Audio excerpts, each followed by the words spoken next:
suggested that we needed to carve out time to devote to working through our mission and our values and our vision.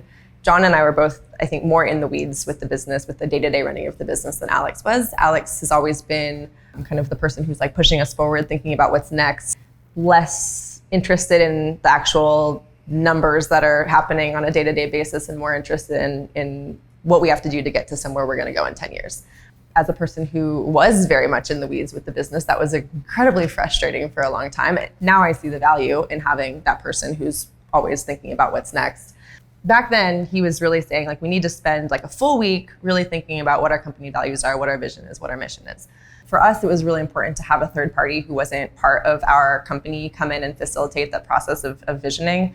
At the beginning of this process, we were just kind of talking in circles, and having an outside facilitator come in and really guide us for an entire day. She had us all like do a hot pen exercise for an hour where we just wrote out our vision for what Eastfork would look like in 10 years.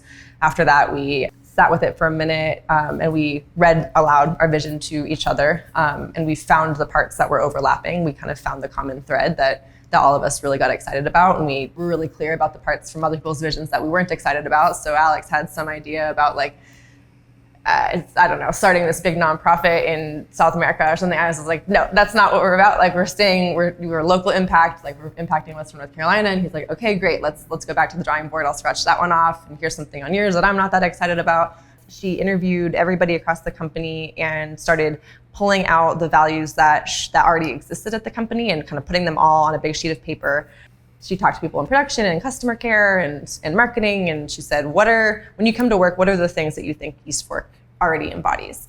And we took that big giant list of words, there are probably 50 words, and John and Alex and I together went through them one by one and figured out the ones that we really identified with and which ones we really wanted to put a lot of priority behind and like have on, the proverbial bathroom wall, which is why I didn't want to do this process in the first place. I feel like you go to like Hertz rental cars and there's like a sign that's like, these are our company values. And you're like, what does that actually mean for you? And so I was really worried that the process was just going to like, just be lip service until we went through it. And we designated our company values as compassion, accountability, adaptive tenacity, equity, and sincerity. And we spent a lot of time thinking about what that actually meant. And we then introduced those to our team and we said, these are the values that together we've collectively decided are what is gonna be the guiding light that helps us make decisions and helps us be in relationship with one another. And here's how we're gonna use them. And since going through that process, like there was I'd say it took about 3 months, but there was a total shift in how everyone interacted with each other at Eastfork. And I would hear teammates, especially people in leadership, but constantly saying like, are we making these decisions with X, Y, and Z values into consideration? The one that really felt important, but also a little bit tenuous to identify was equity. When I suggested that it was one of the values that we really added to our core values, I think Alex and John were both they trusted me, but they were also a little bit confused as to how that would play out at the company. And since identifying equity as a core company value, it has been the number one most important guiding light for every single decision that has followed. And for us, what that means is building a company that we can confidently say where every single person, regardless of their race, has an actual opportunity to be empowered in their job, to have fulfilling work, to find financial stability, to feel accepted and loved and valued. As I think we've all seen in the last few months, a lot of people think that exists in workplaces. And if you ask anybody who comes from a marginalized population, I think they'll quickly tell you that it doesn't. So that is what we kind of get up to do every single day at Eastfork.